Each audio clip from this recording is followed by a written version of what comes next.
Continuamos en esta noche con la serie de sermones que hemos titulado Moldeando el carácter de nuestros hijos. Y a partir de este momento nosotros comenzaremos a levantar la edificación, ya que en los sermones anteriores nos dedicamos únicamente a colocar el fundamento o la zapata. Y debo recordar que ese fundamento consta de 3 presuposiciones básicas. Todo lo que vamos a decir a partir de esta noche está basado en estas 3 presuposiciones que hemos establecido ya. En primer lugar, la primera presuposición es que nuestros hijos necesitan desesperadamente ser moldeados en su carácter. Ellos no pueden moldearse solos y necesitan desesperadamente ser moldeados en su carácter. En segundo lugar, vimos que esa tarea de moldear el carácter de nuestros hijos recae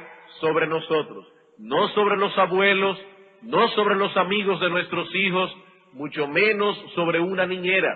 La Escritura enseña claramente que somos nosotros quienes tenemos la responsabilidad de moldear el carácter de nuestros hijos. Y la tercera presuposición es que en el desempeño de esa tarea, nuestro ejemplo como padres reforzará o destruirá la labor que estamos realizando. En el desempeño de esa tarea de moldear el carácter de nuestros hijos, nuestro ejemplo como padres destruirá o reforzará la labor que estamos realizando. Y repito, todo lo que vamos a decir a partir de esta noche descansa sobre estas 3 presuposiciones fundamentales. Si estas cosas no han encontrado un lugar en nuestros corazones, todo cuanto digamos en lo sucesivo caerá en el vacío. Y pienso, hermanos, que quizás nunca como ahora estas cosas necesitan ser enfatizadas en la generación en que nos ha tocado vivir. En años anteriores, hasta ciertos puntos recientes, se nos ha vendido la idea de que el hombre no es malo por naturaleza, de que nuestros hijos nacen como un papel en blanco y por lo tanto basta con hablar al niño sin ningún tipo de castigo corporal, sin ningún tipo de exigencia autoritativa, y eso basta para producir seres humanos valiosos y realizados. Y como si esto fuera poco, el hombre no se ha limitado a decir esto, sino que ha ido un paso más adelante y ahora se nos dice que no es necesario que los padres cumplan su papel como padres, que más bien deberían tratar a sus hijos como amigos y razonar con ellos de igual a igual sin ningún tipo de implicación autoritativa. Y de hecho hasta escuchamos como algunos hijos ya no les dicen papá ni papi al padre, sino que lo llaman por su nombre, Juan, Pedro, Alberto, y se supone que eso es parte de una nueva liberación que ha habido. Ya los padres no son padres, ahora los padres son panas de sus hijos. Recuerdo haber leído la historia real de un padre que fue llamado a la dirección de una escuela porque su hijo era un rebelde sin causa. Los maestros ya no sabían qué hacer con él. Y cuando el director habló con ese padre, él muy afligido dijo: yo no sé en qué yo he fallado, porque yo he sido un amigo para mi hijo. El director le dijo: en eso es que usted ha fallado. Amigos tiene sus hijos en las escuelas de sobra. Lo que su hijo necesitaba era un padre. Y no es lo mismo, no es lo mismo. ¿Y cuál ha sido el resultado de todo esto? ¿Acaso es cierto, hermanos, que la enseñanza moderna está produciendo seres humanos más normales? ¿Seres humanos valiosos y realizados? ¿O más bien no es cierto que vivimos en un mundo lleno de gente frustrada e insegura? ¿Cuál es la realidad de todo esto? ¿Cuál es el resultado de la enseñanza moderna? Y quiero aclarar que no estamos diciendo con esto que los padres no deben ganarse el corazón de sus hijos. No es eso lo que estamos diciendo. Debemos lograr que nuestros hijos depositen su confianza en nosotros y que en cierta forma nosotros seamos más que un amigo para ellos. Pero para lograr eso no es necesario que depongamos nuestra autoridad paterna. Una cosa no necesariamente elimina la otra, ambas deben ser sostenidas. Dios ha puesto autoridad en el mundo. Y de hecho es interesante notar que las 2 tablas de la ley tienen que ver con nuestra relación vertical, primera tabla de la ley, nuestra relación horizontal, la segunda tabla de la ley. ¿Y cuál es el primer mandamiento de la segunda tabla de la ley? Honra a tu padre y a tu madre para que te vaya bien y seas de larga vida sobre la tierra. Todo lo que está contenido en la segunda tabla de la ley, en lo que respecta a nuestras relaciones horizontales, descansan en ese esquema de autoridad que Dios ha diseñado. El no matarás, no hurtarás, no dirás falso testimonio, etcétera, depende directamente de ese primer mandamiento de la segunda tabla de la ley: honra a tu padre y a tu madre. Así que lo primero que debíamos hacer entonces era establecer estas tres presuposiciones fundamentales, convencernos como padres de estas cosas. Nuestros hijos necesitan ser moldeados, somos nosotros quienes debemos hacerlo, tanto con nuestra instrucción como con nuestro ejemplo. Y habiendo puesto la zapata, vamos entonces a comenzar a levantar el edificio. Y ese edificio constará de 3 departamentos. Ahora levantan edificios de apartamentos en bloques. El bloque A, el bloque B, el bloque C, etcétera. Nosotros vamos a levantar un edificio. Y ese gran edificio consta de 3 grandes bloques, 3 grandes temas básicos, los cuales constituirán el esqueleto de toda la serie. Todos los sermones que daremos de ahora en adelante están agrupados en estos 3 grandes bloques. ¿Cuáles son? Bueno, en primer lugar, nosotros veremos cuál es la meta que debemos tratar de alcanzar. En segundo lugar, veremos cuál es el método que debemos usar para alcanzar esa meta. Y finalmente veremos cuál es la manera o la actitud que debemos tener para alcanzar esa meta. Así que nuestros 3 bloques de edificio no se llaman A, B y C. Vamos a ponerle meta, método, manera. Son los 3 grandes bloques que vamos a tratar. Yo no estoy diciendo que nos faltan 3 sermones para terminar la serie. Recuerden, hermanos, que estaremos aquí durante unos 30 domingos hablando de este asunto. Lo que estamos diciendo es que todo el resto de sermones que faltan podemos agruparlos en estas 3 palabras claves: meta, método, manera. Comencemos entonces con nuestro primer bloque en el edificio, la meta. ¿Cuál es, hermanos, la meta que debemos tratar de alcanzar con nuestros hijos? ¿Qué es lo que esperamos lograr?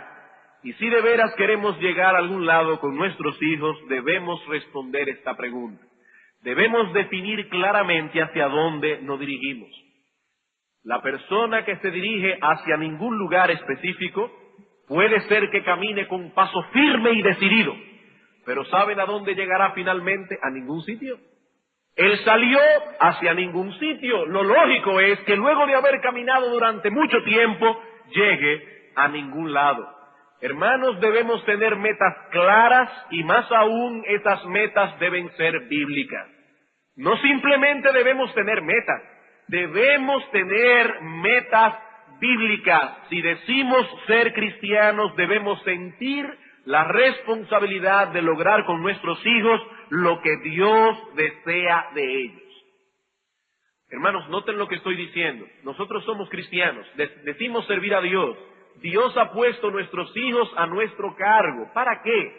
Para que nosotros hagamos de ellos lo que Dios desea de ellos. No lo que nosotros deseamos de ellos, no lo que la sociedad nos enseña que nosotros debemos hacer.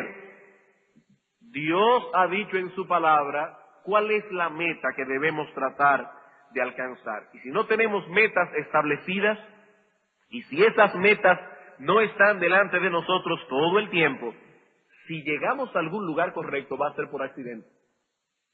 Si nosotros no hemos establecido la meta y no tenemos esas metas claras, conscientemente puestas delante de nosotros, si llegamos a algún lugar correcto será por accidente. Yo pienso que ningún padre quiere trabajar con sus hijos por accidente. Quisiéramos saber que lo que estamos haciendo es adecuado, es correcto. Y de hecho lo más seguro es que ni siquiera por accidente, lo más seguro es que lleguemos a un lugar equivocado.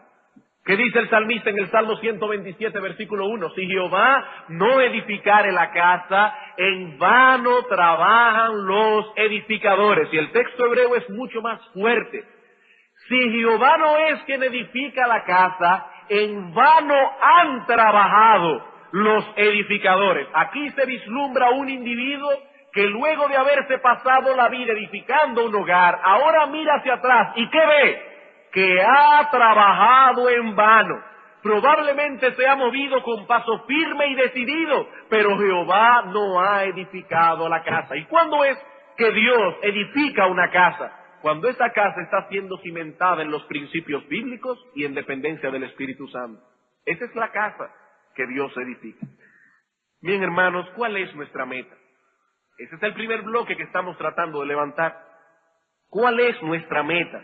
Para esta pregunta hay primero una respuesta general, y esa respuesta general nos llevará de la mano a una serie de detalles específicos que veremos en los próximos estudios de este bloque. ¿Cuál es la meta general? Fíjense, hermanos, la general, la amplia, que debemos tener como padres en la crianza de nuestros hijos. La respuesta es muy simple. No es simple llevarlo a cabo, pero es simple la respuesta. Nuestra meta general como padres es hacer de nuestros hijos buenos ciudadanos de dos reinos. Nuestra meta general como padre, la que comprende todas las metas específicas, es hacer de nuestros hijos buenos ciudadanos de dos reinos.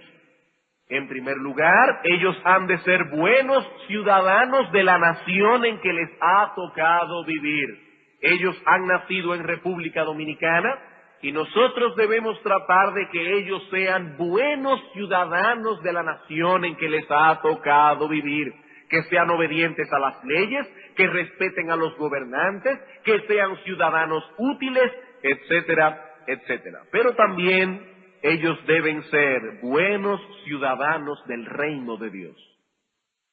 Buenos ciudadanos de la nación en que les ha tocado vivir, ellos deben ser buenos ciudadanos del reino de Dios, de ese reino donde nuestro Señor Jesucristo es el Rey soberano. Vamos a ver algunos textos. Proverbios capítulo 24, versículo 21. Proverbios capítulo 24, versículo 21. Vamos a ver esta meta tal como Dios nos la ha revelado en su palabra. Dice aquí Salomón hablándole a su hijo: teme a Jehová, hijo mío, y al rey. No te entremetas con los veleidosos, porque su quebrantamiento vendrá de repente, y el quebrantamiento de ambos, ¿quién lo comprende? ¿Cuál es el consejo de Salomón a su hijo? Le dice: hijo mío, tengo dos consejos para ti. Teme a Jehová y teme al rey. Ambas cosas deben ser latentes en tu vida. Eres ciudadano de dos reinos. El reino terrenal, que tiene un rey terrenal. El reino de Dios, que tiene un rey celestial. Y esa debe ser nuestra meta como padre, que nuestros hijos sepan desenvolverse en ambos reinos. Eso lo vemos ejemplificado en la vida de nuestro Señor Jesucristo. Lucas capítulo 2, versículo 52. Recuerden, hermanos, que aunque nuestro Señor Jesucristo era el Dios encarnado, Él era también hombre. Y como hombre tuvo que desarrollarse en todas las etapas de la vida humana. Como niño, como adolescente, como joven adulto, como un hombre maduro. Dice en el capítulo 2, versículo 52, y Jesús crecía en sabiduría y en estatura y en gracia para con Dios y los hombres. Las dos cosas. Jesús se desarrollaba como ser humano, física, espiritual, intelectualmente, para poder funcionar en una forma adecuada tanto delante de Dios como delante de los hombres. Y el Señor Jesucristo nos enseña esto a nosotros directamente, no solo con su ejemplo.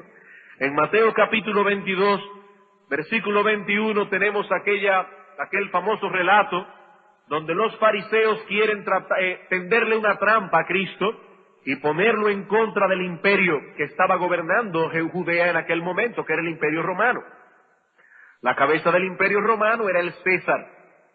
Ellos le muestran una moneda y le dicen, o no le muestran la moneda, primero le dicen, Señor, ¿debemos pagar tributos? El Señor dice, enséñenme una moneda. ¿De quién es la inscripción? De César. ¿Cuál es la respuesta de Cristo a la trampa que le habían tendido? Le dijeron, de César. Y les dijo, dad pues a César lo que es de César y a Dios lo que es de Dios. Esa es la enseñanza que debemos dar a nuestros hijos. Ellos deben aprender a dar a César lo que es del César. Ellos deben aprender a darle a Dios lo que es de Dios. Esa es la meta general que nosotros debemos tratar de alcanzar. Nuestros hijos deben aprender a manejarse en este mundo en que les ha tocado vivir, pero al mismo tiempo deben aprender a conducirse en el temor de Dios. Al igual que Jesús, ellos necesitan crecer en gracia para con Dios y los hombres. Y si nosotros queremos alcanzar esta meta, debemos entrenar a nuestros hijos en todos los aspectos de su humanidad. Debemos entrenarlos intelectualmente, físicamente, espiritualmente, moralmente, emocionalmente.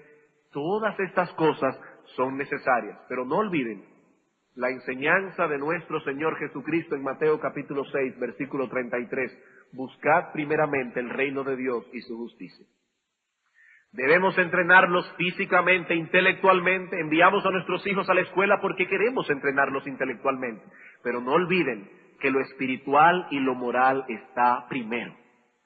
El Señor dice, buscad primeramente el reino de Dios y su justicia. Debemos tener prioridades correctas y por lo tanto a la hora de entrenar a nuestros hijos, la parte moral y espiritual debe estar por encima de todo lo demás.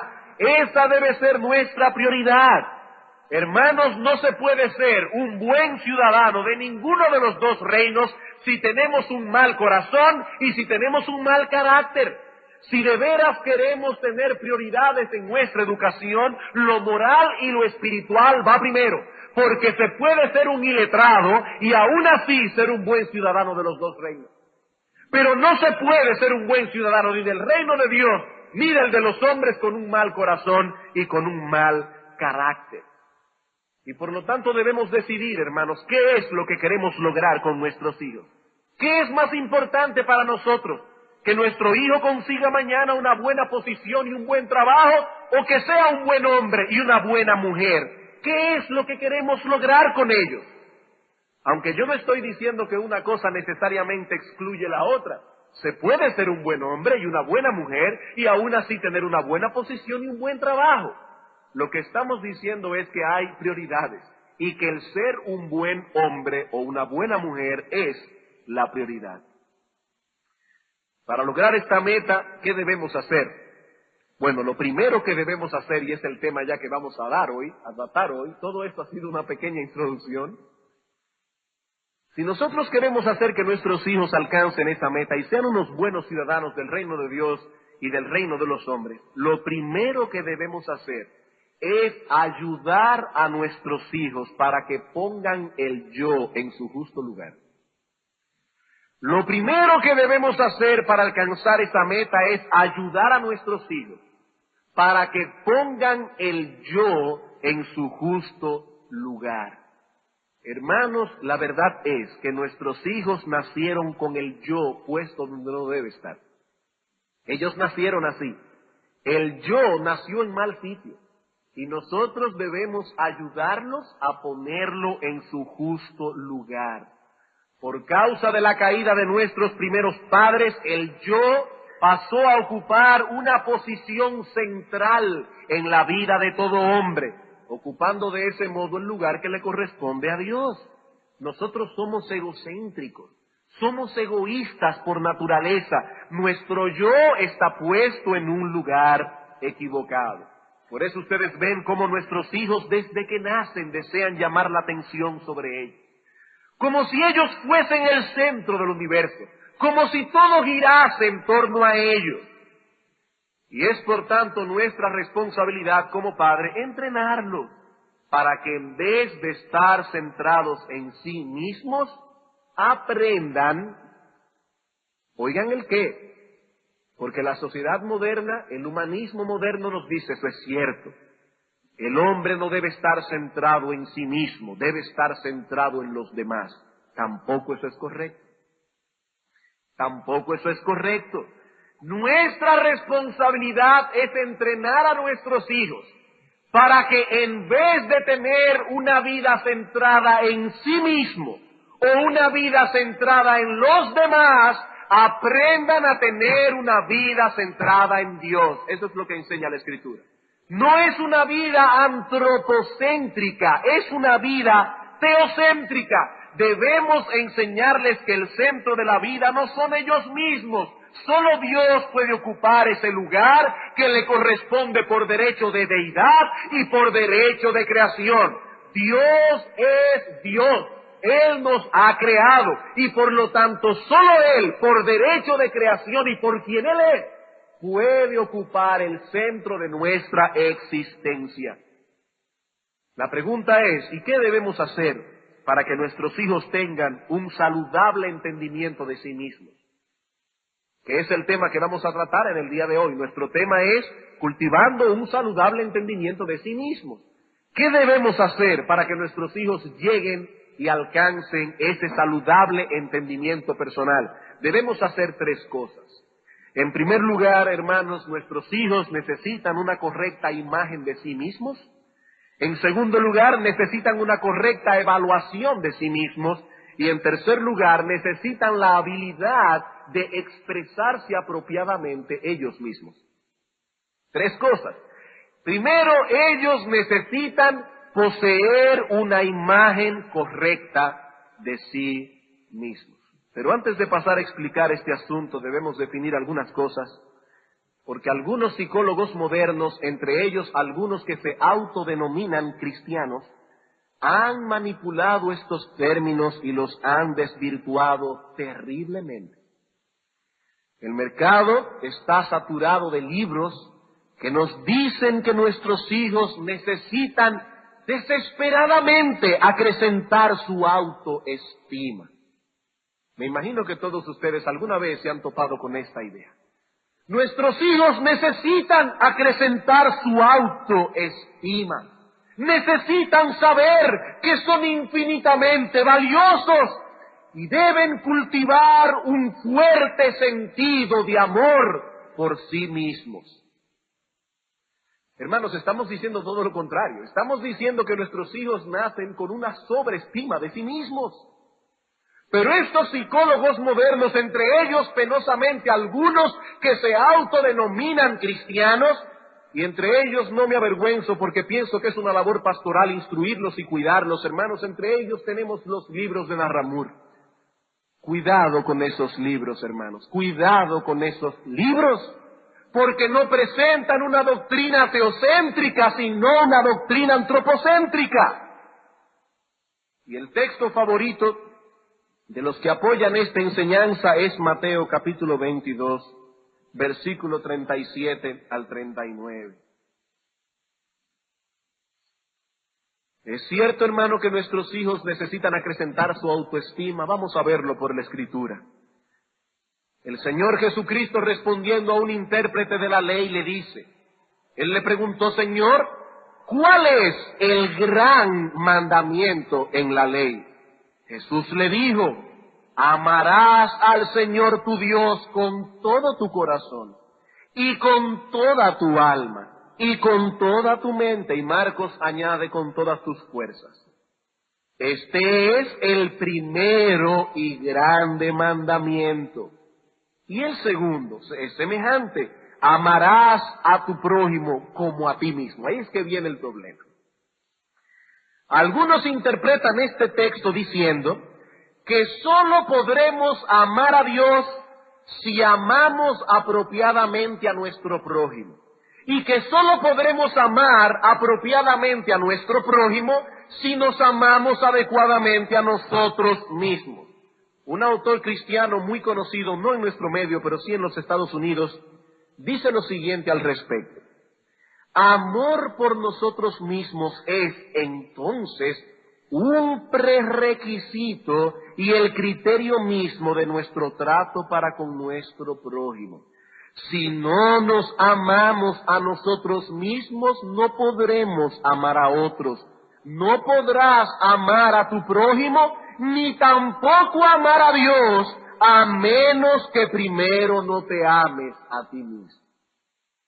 Hermanos, ¿es eso lo que enseña este texto? Y más aún, ¿es eso lo que enseñan las Sagradas Escrituras? Si esta enseñanza es correcta, entonces el primer mandamiento no es amar a Dios con toda la mente, amar a Dios con toda el alma, con todas las fuerzas. El primer mandamiento debería ser ámate a ti mismo, y de ese mandamiento depende toda la ley y los profetas. Pero eso no es lo que enseña la Escritura. Cristo no dice aquí que el primero y más grande mandamiento es ámate a ti mismo. Y de acuerdo con la enseñanza de estos psicólogos cristianos, el amor a uno mismo es imprescindible para amar al prójimo, y ese amor al prójimo es imprescindible para amar a Dios. Entonces, hermanos, ¿cuál es, desde el punto de vista de ellos, el primero y más grande mandamiento? Lógicamente, ámate a ti mismo. Pero Cristo no dice eso. Cristo dice aquí que el primer mandamiento es amar a Dios con todo el corazón, con toda el alma, con toda la mente, con todas las fuerzas. ¿Dónde podemos situar entonces la enseñanza de Cristo en Mateo capítulo 16, versículo 24? Si alguno quiere venir en pos de mí, que ámese a sí mismo, no, niéguese a sí mismo y tome su cruz y sígame, porque todo el que quiera salvar su vida la perderá, y todo el que pierda su vida por causa de mí la hallará. Esa es la enseñanza bíblica. No ámate a ti mismo. No ámate a ti mismo, todo lo contrario, la enseñanza bíblica es lo opuesto, niégate a ti mismo. Hermanos, en Mateo capítulo 22, el Señor no nos está ordenando que nos amemos a nosotros mismos. El Señor más bien lo está presuponiendo. El Señor lo está presuponiendo. Dios nos creó con un instinto de conservación que en cierta forma nos lleva a amarnos a nosotros mismos. El problema es que el hombre caído ha llevado ese amor por sí mismo a un punto exagerado. El hombre caído se ama a sí mismo con fervor. Pero Dios ha puesto en nosotros un vehículo de autopreservación. Cuando tenemos hambre, procuramos comer. Cuando tenemos frío, procuramos cubrirnos. Cuando estamos cansados, procuramos descansar. Y lo que el Señor nos está enseñando aquí es simplemente que debemos amar a nuestro prójimo con ese mismo fervor. Y en vez de estimularnos a amarnos más a nosotros mismos o a acrecentar nuestra autoestima, lo que el Señor más bien nos está enseñando y nos enseña en muchas otras partes de la Escritura es que precisamente ese excesivo amor propio es lo que nos impide amar a Dios y amar al prójimo. Ese excesivo amor que nos tenemos a nosotros mismos es lo que nos impide amar a Dios con toda la mente, con todo el corazón, con todo el alma, con todas las fuerzas. Por eso, hermanos, yo no podía pararme aquí sencillamente y decir debemos procurar que nuestros hijos tengan una correcta imagen de sí mismos, porque hay mucho problema hoy día con esta declaración. Y queríamos establecer claramente qué era lo que no estábamos diciendo. Nuestros hijos no necesitan acrecentar su autoestima. Ellos tienen una estima de sí mismos bastante grande ya por naturaleza, porque son seres caídos y nacen con un egocentrismo y un egoísmo terrible. No es acrecentar la autoestima que nuestros hijos necesitan. ¿Qué es entonces lo que necesitan? Tener una correcta imagen de sí mismos. Nosotros debemos ayudar a nuestros hijos a adquirir una correcta imagen. Y esto envuelve dos elementos esenciales: dignidad por un lado y humildad por el otro. Para poder ayudar a nuestros hijos a adquirir una correcta imagen de sí mismos, ellos necesitan dos elementos esenciales: dignidad por un lado, humildad por el otro. Sin estos dos elementos, uno al lado del otro, y en tensión constante, no puede haber un entendimiento saludable de nuestra propia identidad como seres humanos. Al contemplarnos como criaturas hechas a la imagen de Dios, veremos la dignidad que poseemos como seres humanos, que no somos iguales que los animales. Como decíamos esta mañana, el hombre no es un animal desarrollado como enseña la biología moderna. El hombre posee una dignidad especial. Un hombre y un perro no son iguales. No son iguales. El hombre lleva en sí mismo la imagen de Dios. Pero al recordar que somos miembros de una raza caída y que personalmente hemos violado la ley de Dios, entonces eso nos permite contemplarnos con humildad. ¿Ven las dos cosas? Dignidad, humildad. Y solo lograremos poseer una correcta imagen de nosotros mismos cuando nos veamos en función de tres doctrinas: la doctrina de la creación, la doctrina de la caída, la doctrina de la redención. Somos seres creados a la imagen de Dios, pero somos seres caídos que necesitamos ser redimidos por el Señor Jesucristo. Estas tres cosas, una al lado de la otra, nos librarán de caer en extremos. ¿Y qué tenemos al día de hoy? Bueno, tenemos por un lado que algunas personas sobreenfatizan la dignidad del ser humano. Solo hay que ver el título de algunos libros: Tú eres alguien especial. Tú eres alguien especial. Un sobreénfasis en la dignidad del ser humano. ¿Cuál es el resultado? Orgullo, soberbia, vanagloria, independencia de Dios. Hermanos, el evangelio moderno ha hecho a Dios un siervo del hombre. El evangelismo moderno ha hecho a Dios un siervo del hombre. ¿Por qué? Porque se ha sobreenfatizado la dignidad humana, y ese es el resultado. Pero por el otro lado, algunos sobreenfatizan la pecaminosidad y debilidad. ¿Cuál es el resultado? Autoconmiseración, temor, inseguridad.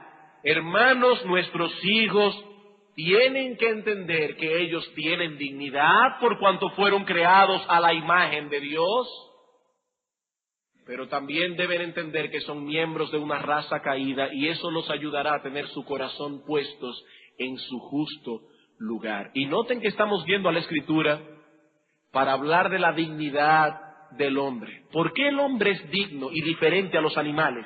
Sencillamente porque fueron hechos a la imagen de Dios, no por ninguna otra cosa.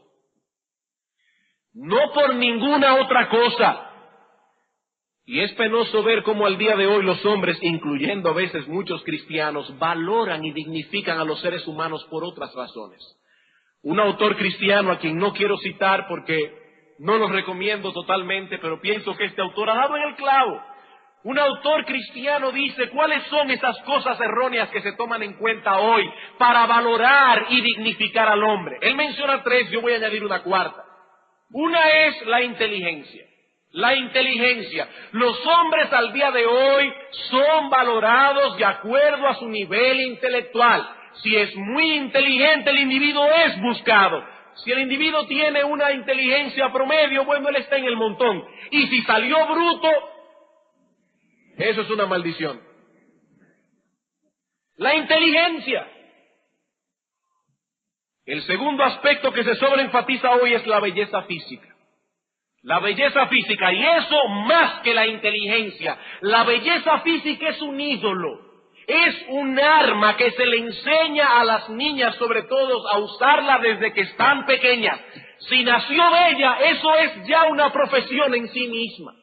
La belleza física. Tercero, habilidades atléticas. Habilidades atléticas. Si el individuo sale fuerte, con capacidad de jugar basquetbol, béisbol o cualquier otro deporte, eso también se sobreenfatiza. Y si el individuo es inteligente, buen mozo y atlético, ese individuo acabará. Eso es lo máximo que puede llegar un ser humano. Ser inteligente, buen mozo y atlético. Busquen los ídolos que fabrica la pantalla cinematográfica y verán que todos son, de acuerdo a lo que dice el guión de la película, hay que verlo como son en la vida real, pero de acuerdo al guión de la película son inteligentes, buen mozos y atléticos. Y la tercera que podemos añadir y que yo voy a añadir en esta noche son las habilidades artísticas. Pintura, si canta bien, si toca algún instrumento musical. Esas son las cosas que la sociedad moderna exalta. Y hermanos, penosamente muchos cristianos han cometido el error de dignificar y valorar al ser humano en base a estas cosas. Y desde que el mundo desde que nuestros padres cayeron, vivimos en un mundo caído donde los valores se han trastornado. Lean los cuentos infantiles. Lean los cuentos infantiles. Si ustedes verán allí lo que son valores trastornados. La mala siempre es fea. La buena siempre es linda. El único cuento que se sale de ese patrón es Blancanieves. Porque la reina era mala y era era hermosa, de acuerdo al cuento. Aunque finalmente murió como una bruja fea. El asunto es que siempre es lo feo es malo, lo bello es hermoso. Exactamente lo opuesto a lo que dice la Escritura, que Satanás se viste como ángel de luz.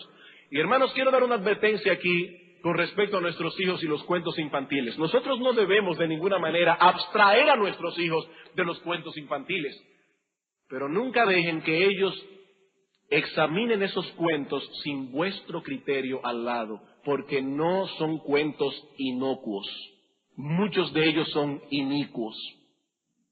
Y son dos palabras muy diferentes. Se parecen y suenan parecidas, pero son muy diferentes. ¡Ay, es un cuento inocente! Es un cuento inocente. Tal vez tu hijo necesita tu ayuda para ayudarle a evaluar ciertas cosas. El año pasado se estrenó aquí la película de La Sirenita. Dice la crítica que es la película más hermosa que ha hecho Walt Disney. Yo no estoy diciendo aquí que se debe prohibir a nuestros hijos ver La Sirenita, pero miren, padres, no permitan que sus hijos vean esas cosas sin ustedes estar al lado de ellos. Porque esas películas enseñan valores incorrectos. Enseñan valores incorrectos.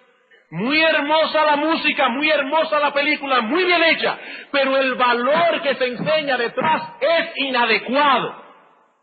Cuando la sirenita va a perder la voz y le pregunta a la bruja cómo va a poder conquistar al príncipe, ¿qué le dice ella? Usa tu cuerpo, usa tu cuerpo. Ese es el valor que nosotros queremos enseñarle a nuestras hijas, que usen su cuerpo para conquistar a los hombres. Hermanos, no son mensajes inocentes. Y nuestros hijos, nuestras hijas necesitan que nosotros estemos a su lado. Dejar a un niño ver televisión solo es un crimen. Es un crimen. Su mente se está llenando de basura y él no tiene la capacidad de discernir el bien y el mal. ¿Qué debemos hacer? ¿Prohibir la sirenita? No, hermanos. No, hermanos, nosotros vivimos en un mundo y no podemos abstraernos completamente de él. Como menciona MacDonald en El Padre Eficaz, dice, yo tengo en mi mente la imagen de un padre como la que vi en la Segunda Guerra Mundial. A un soldado con un detector de minas caminando por en medio de un valle lleno de minas explosivas con un detector delante. Eso es un padre cristiano. Él va delante con el detector de minas. Él tiene que cruzar por el mundo, sus hijos van a vivir en este mundo, él no los puede aislar completamente del mundo, pero él va delante de ellos con un detector de minas, para que los hijos sepan dónde deben pisar y dónde no deben pisar. Hermanos, nuestros hijos no tienen criterios para evaluar esas cosas. Tomen las tortugas ninjas. ¿Sabían ustedes que la Comisión de Violencia de los Estados Unidos, que no es cristiana, protestó porque esa película no se puso restringida para menores? Fue la película que tuvo más actos de violencia en el año 1990. Ay, pero son unas tortugas, sí, que dan patadas a diestra y a siniestra. ¿Eso es lo que usted quiere que su hijo haga? ¿Eso es lo que usted quiere que su hijo haga? Hermanos, nosotros tenemos que educar a nuestros hijos. Esa es nuestra función. No podemos abstraerlos del mundo, es cierto, pero tampoco debemos dejarlos caminar solos por él. Y aquí hay padres que se han ido a dos extremos. Algunos han levantado una muralla china alrededor de su casa. Nada de eso entra en mi casa. En mi casa no se lee periódico, no entran revistas, no hay televisión, no hay esto ni aquello. Una muralla china alrededor. ¿Eso es lo que debemos hacer? Hay otros que se han ido al otro extremo y dicen, en mi casa no hay murallas. No, hermanos, ni una cosa ni la otra. Ni una cosa ni la otra. Nosotros no vivimos en Marte, vivimos en este mundo. Pero debemos ayudar a nuestros hijos a tener valores correctos. Esto fue una digresión. ¿Y qué sucede, hermanos, cuando estas cosas son enfatizadas? La belleza física, el intelecto, las habilidades atléticas, las habilidades artísticas. ¿Qué hacemos nosotros cuando sobreenfatizamos estas cosas? Que por un lado, alimentamos el orgullo y la soberbia de aquellos que poseen esas habilidades, pero por el contrario, alimentamos un sentido de inseguridad en aquellos que carecen de ellas. Pero entonces usted está de acuerdo en que lo que debemos hacer es levantar el autoestima de aquellos que son inseguros. No. ¿Saben una cosa interesante? Tanto la inseguridad como la soberbia son manifestaciones de orgullo. Tanto la inseguridad como la soberbia son manifestaciones de orgullos. ¿Por qué algunas personas son inseguras? Porque se aman tanto a sí mismos que no quisieran fallar delante de los demás. Y eso es orgullo. Eso es orgullo. No es acrecentar su autoestima que él necesita, es tener una correcta imagen de sí mismos. Y esas personas cuyos padres sobreenfatizaron la belleza física, la habilidad atlética, la habilidad artística o la inteligencia, y ellos no poseían ninguna de esas cosas porque Dios no se las dio. ¿Saben lo que pasa con esas personas? Se pasan la vida sintiéndose culpables por no poder llenar la medida que sus padres esperan de ellos, y se caracterizan por un constante proceso de autojustificación, porque se sienten acusados por todo el mundo. Cualquier amonestación o corrección que usted haga a una de esas personas, la verán como un ataque personal, porque son personas inseguras. Son personas inseguras. He ahí el resultado que cosecharemos si no proveemos a nuestros hijos una correcta imagen de sí mismos. ¿Tendremos hijos soberbios o tendremos hijos inseguros que se sienten rechazados por todo el mundo, sobre todo por sus padres? Sobre todo por sus padres. ¿Qué lección sacamos de todo esto, hermanos? Debemos mortificar esa tendencia maligna y perversa que tenemos de apreciar la belleza física y la inteligencia como si se tratasen de valores verdaderos. Al niño gracioso todo el mundo le hace gracia. Hermanos, eso es pecado. Hermanos, eso es pecado, y más que pecado, eso es una crueldad. Ninguna de esas cosas tienen que ver con logros personales. El ser inteligentes no es un valor. El ser hermoso no es un valor. Ahora, el esforzarse para dar el máximo de lo que tenemos, eso sí es un valor. Aquí no estamos diciendo que un niño que tiene capacidad de sacar 100 y saca 80 no debe ser amonestado por sus padres, porque su capacidad es de 100. Pero hermanos, el que su capacidad es 80, cuando saque 80, premielo igual que el que sacó 100. Porque él se esforzó al máximo de lo que podía. Y eso es lo que debemos premiar, es el esfuerzo. Y repito, es una crueldad rechazar a un niño porque es menos agraciado físicamente de acuerdo a los patrones que el mundo nos ha enseñado de lo que es belleza, o porque es menos inteligente. Nuestros hijos llevan consigo la imagen de Dios, y aunque ellos mismos son pecadores, aunque ellos no son merecedores de nada, ellos llevan la imagen de Dios, y esa imagen es valiosa. Vamos a suponer que usted tiene una imagen, una foto de su esposa en el escritorio. Muchos esposos tenemos una foto de nuestra familia o de nuestra esposa en el escritorio. Y llega un compañero suyo de trabajo y comienza a burlarse de la foto, y a reírse de la foto, y a hacer chistes a costa de la foto de su esposa. ¿Cómo usted se siente? Bueno, usted se siente mal. Y le hace ver al individuo que no le está agradando el chiste.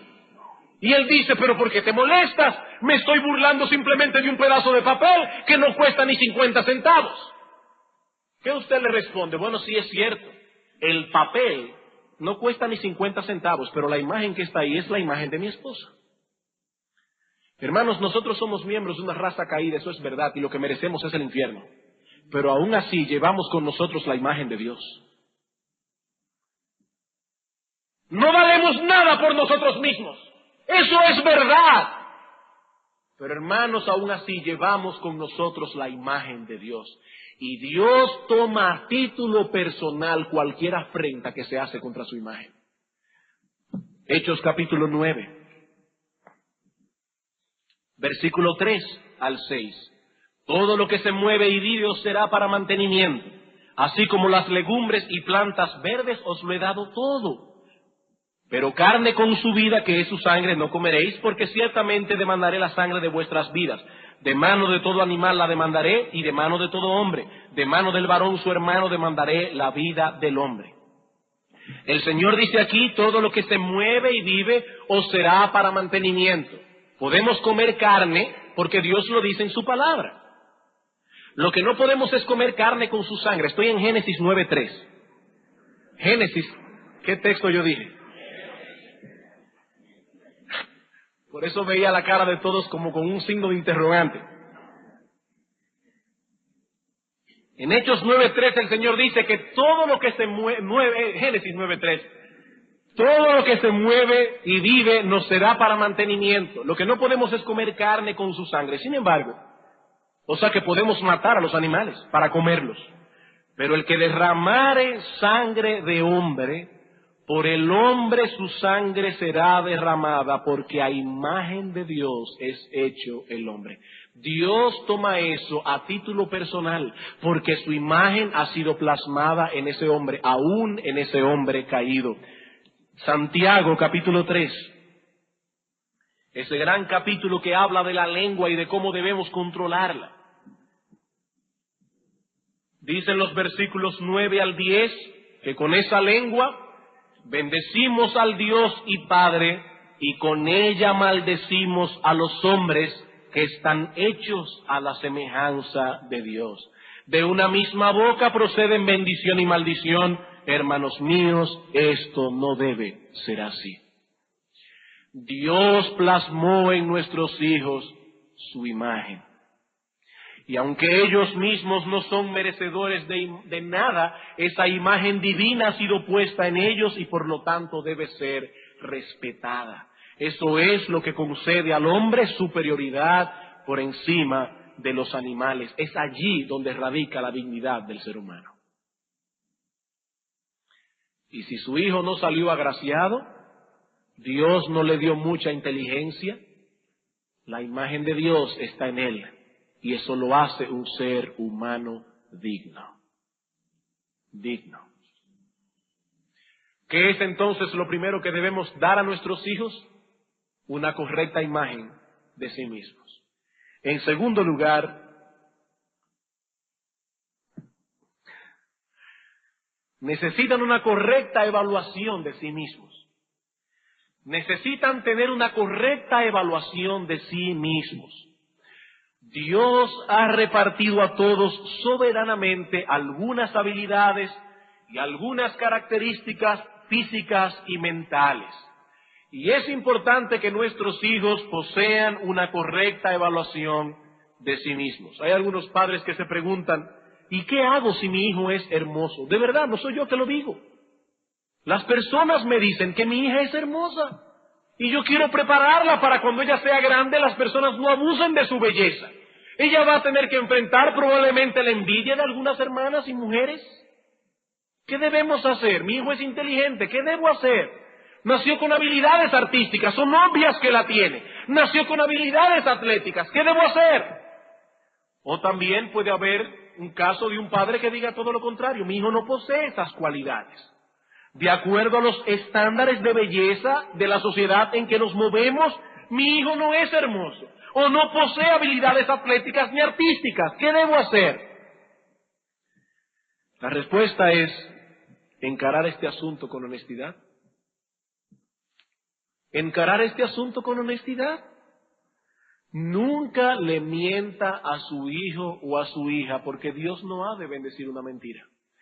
Si Dios en su soberanía ha dado ciertas habilidades a su hijo, pero les ha negado otras, encare esto con honestidad y enséñeles a aceptar la soberanía de Dios en esas cosas. Romanos capítulo 12, versículo 3. Yo no estoy diciendo con esto que si su hijo es hermoso, usted se va a pasar la vida diciéndole, no te preocupes, tú eres hermoso, tú eres hermoso. No, lo que estoy diciendo es que si en un momento dado hay problemas con eso, tú le vas a decir, sí, hijo mío, realmente Dios te ha dado ciertas facciones físicas, pero eso no es importante. Eso no es importante, tiene que aprender a lidiar con esas cosas, pero eso no es importante. En Romanos capítulo 12, versículo 3, dice el apóstol Pablo, digo pues por la gracia que me es dada, a cada cual que está entre vosotros, que no tenga más alto concepto de sí que el que debe tener, sino que piense de sí con cordura, conforme a la medida de fe que Dios repartió a cada uno. Los psicólogos cristianos siempre le añaden a este texto, ni más bajo tampoco. Pero Pablo no dice eso. ¿Saben por qué? Porque en la mayoría de los casos tenemos más alto concepto de nosotros mismos que el que debemos tener. Y como el apóstol Pablo conoce la naturaleza humana, no puso a la parte contraria. Él simplemente dijo, hermanos, que nadie tenga más alto concepto de sí que el que debe tener. Que piense de sí con cordura. Y nuestros hijos deben aprender a recibir críticas. Lo mismo que deben aprender a recibir alabanza y palabras de aliento cuando lo han hecho bien. Ellos deben saber lo que tienen y lo que no tienen, pero siempre bajo la perspectiva que nos enseña Pablo en 1 Corintios 4:7. ¿Qué tienes que no hayas recibido? Y si lo recibiste, ¿por qué te glorías como si lo hubieras recibido? Como si no lo hubieras recibido. ¿Qué dice Pablo en 1 Corintios 15:10? Por la gracia de Dios yo soy lo que soy. Esa es la perspectiva. Esa es la perspectiva. Ellos deben saber lo que tienen, lo que no tienen, pero siempre bajo esa perspectiva. ¿Qué tienes que no hayas recibido? Y si lo recibiste de Dios como un regalo, ¿por qué te glorías como si no lo hubieses recibido? Nuestros hijos necesitan conocer cuáles son sus áreas fuertes. ¿Cuáles son sus áreas débiles? ¿Cuáles son sus limitaciones? Ellos deben alcanzar un correcto entendimiento de sus capacidades. Y padres, debemos orar a Dios que nos conceda un sentido común santificado para trabajar con estas cosas en la vida de nuestros hijos, porque esto no es fácil. No es fácil. Aquí es muy difícil no caer en dos extremos terribles. En dos extremos terribles. Por un lado, algunos padres alaban a sus hijos como si ellos fuesen los más inteligentes, los más hermosos o los mejores atletas del mundo. Y se lo hacen sentir a sus hijos. Se lo hacen sentir a sus hijos día tras día sin saber que están creando un monstruo. Un monstruo. Le hacen creer que sus posibilidades son casi ilimitadas. ¿Y saben lo que es peor? Exhiben a sus hijos delante de los demás como si fueran trofeos personales. Exhiben a sus hijos como si fuera una mercancía.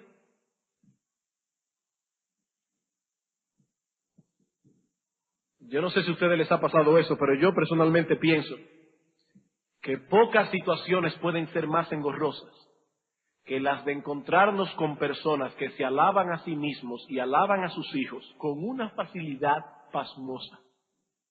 Pasmosa.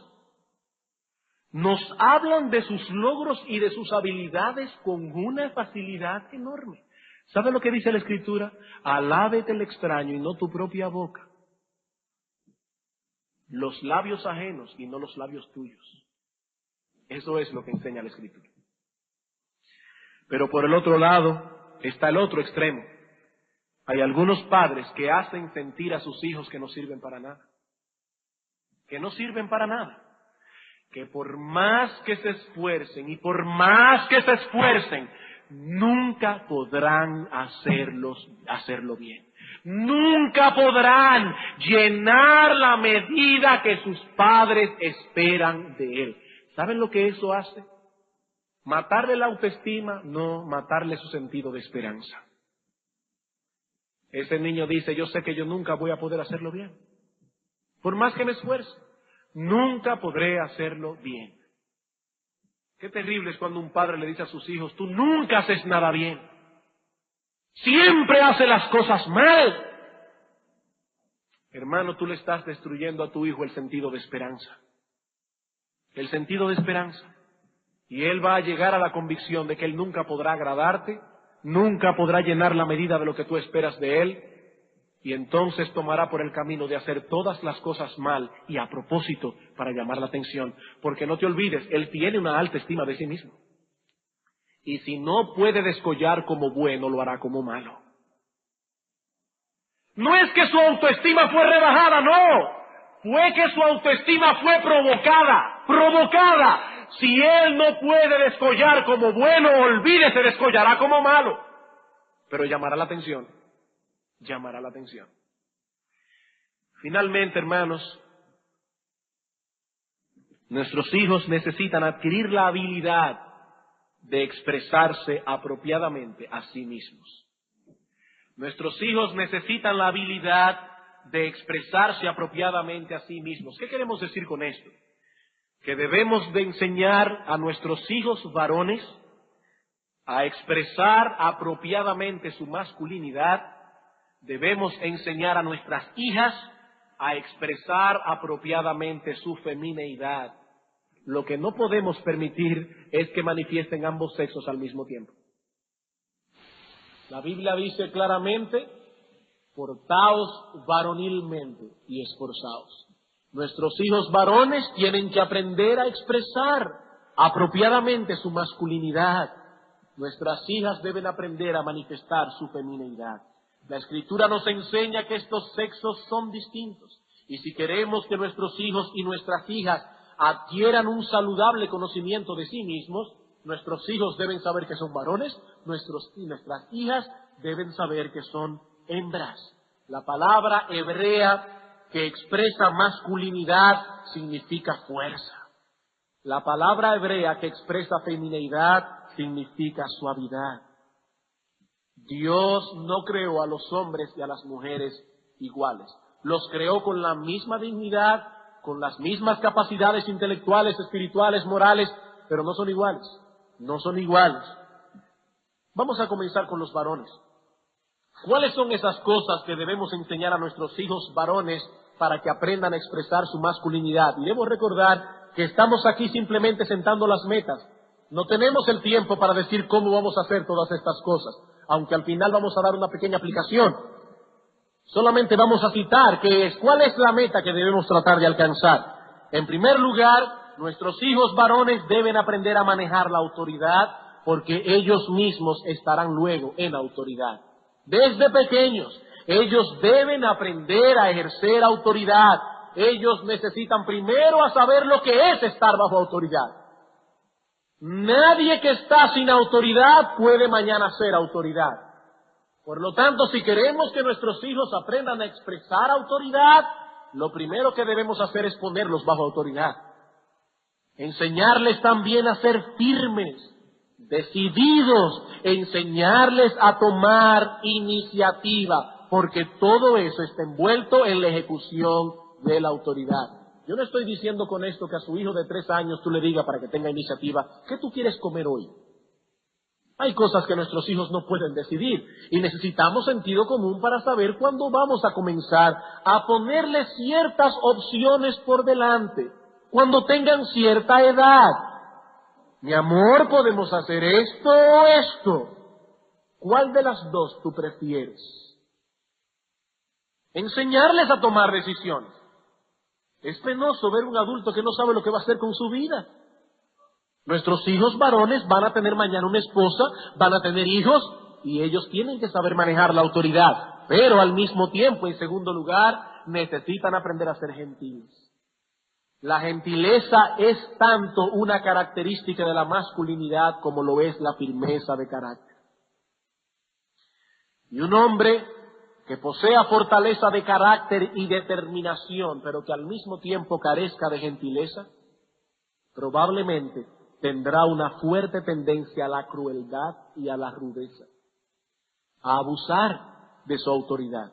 Estas dos cosas deben ir una al lado de la otra.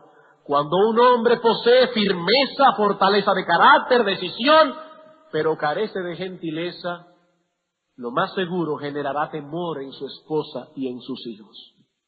Pero por el otro lado, cuando un hombre es gentil y carece de fortaleza, de firmeza de carácter, probablemente generará inseguridad en su esposa.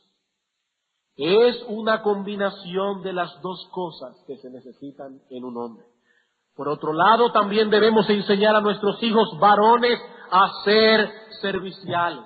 A ser serviciales. Ellos no son los pequeños déspotas en la casa, que la mamá y las hermanas están allí para servirles. No. Dice la Escritura que en el ejercicio de la autoridad, esa debe ser utilizada para servir a otros y no egoístamente para el propio provecho. Lucas capítulo 22, versículo 24 al 27. Hubo también entre ellos una disputa sobre quién de ellos sería el mayor, pero él les dijo: los reyes de las naciones se enseñorean de ellas, y los que sobre ellas tienen autoridad son llamados bienhechores, mas no así vosotros, sino sea el mayor entre vosotros como el más joven, y el que dirige como el que sirve. Porque ¿cuál es mayor? ¿El que se sienta a la mesa o el que sirve? No es el que se sienta a la mesa, mas yo estoy entre vosotros como el que sirve. Ese es el espíritu que debemos generar en nuestros hijos. ¿Qué dice la Escritura? Maridos, amad a vuestras mujeres, así como Cristo amó a la iglesia y se entregó a sí mismo por ella. Y desde que están pequeños debemos enseñar a nuestros hijos que ellos poseen o poseerán autoridad para servir a otros. Enseñarles a ser serviciales. Cuarto, debemos igualmente ayudarles a adquirir entendimiento y sabiduría, sobre todo en lo que respecta al trato con las mujeres. ¿Qué dice el apóstol Pedro? Maridos, vivid con ellas con entendimiento, vivid con ellas sabiamente. Un hombre debe saber manejar a una mujer. Un hombre debe saber lo que es tratar a una mujer, tratarla como a vaso frágil, conocer la naturaleza femenina, conocer sobre todo a su propia esposa. Al final vamos a ver algunas cosas bien breves de cómo podemos hacer eso. Y con respecto a nuestras hijas. A nuestras hijas, en primer lugar, debemos enseñarles lo que significa la modestia. Lo que significa la modestia. ¿Y qué es la modestia? La modestia es todo lo opuesto a una persona bullosa, sensual u ostentosa. Vayan al libro de Proverbios y encontrarán textos y textos y textos que hablan de lo desagradable que es una mujer ruidosa. Eso no es modesto. Y debemos enseñar a nuestras hijas lo que es la modestia. Una persona que no es ostentosa, que no es sensual. El tipo de persona que busca cómo atraer la atención de los demás. Esa es la imagen opuesta a lo que la Escritura llama modestia. Primera de Pedro capítulo 3. Primera de Pedro capítulo 3, versículos 1 al 4. Asimismo vosotras, mujeres, estad sujetas a vuestros maridos, para que también los que no creen a la palabra sean ganados sin palabra por la conducta de sus esposas, considerando vuestra conducta casta, respetuosa, vuestro atavío no sea el externo de peinados ostentosos, de adornos de oro o de vestidos lujosos, sino el interno, el del corazón, en el incorruptible ornato de un espíritu afable y apacible, que es de grande estima delante de Dios. En el día que tuvimos con los jóvenes, el 21 de enero, el pastor Arocha dio unas direcciones geniales a los jóvenes que estaban allí presentes. Les dijo: jóvenes, a la hora de fijarse en una muchacha, tomen en cuenta tres cosas: cómo se viste, cómo habla y cómo resuelve sus problemas. Y lo ilustró con el pasaje de Tamar y Amnón. Dice que Tamar se vestía como las hijas vírgenes en Israel. no como las hijas vírgenes en el mundo, sino como las hijas vírgenes en Israel. Y las hijas vírgenes en Israel tienen una forma apropiada de vestirse, que no es la forma en que las muchachas, que muchas de ellas ya no son vírgenes, se visten en el mundo. Hermanos, tenemos que tener muy claro esto. Y decía el pastor Arocha, le decía: hermanos varones, nunca se fijen en una muchacha que está en el borde, que si fuera un poco más arriba sería mundano y más abajo sería modesto. Porque las personas que se visten en el borde, que más arriba sería mundano y más abajo sería modesto, tienen el mundo en el corazón. Y decía el pastor Arocha, se visten en el borde, entre las dos cosas, para guardar las apariencias en la iglesia.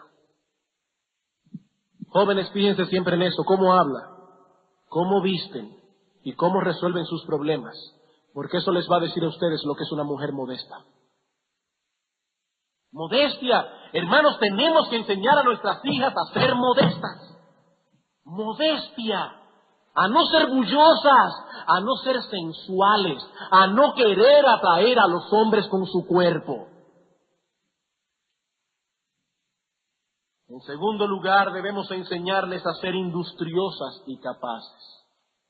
Industriosas y capaces. La mujer que se nos presenta en Proverbios 31 no es el tipo de mujer que no hace nada, excepto preocuparse de su figura y perder de peso cuando ve que no están caminando bien en esa área. Eso no es la imagen que nos presenta Proverbios 31. Hermanos, la incapacidad no es parte integral de la femineidad. Dios espera que una mujer sea capaz. ¿Y a qué yo me refiero con que sea capaz? Vamos a Proverbios 31. Proverbios 31, capítulo 3, versículo 10 al 16.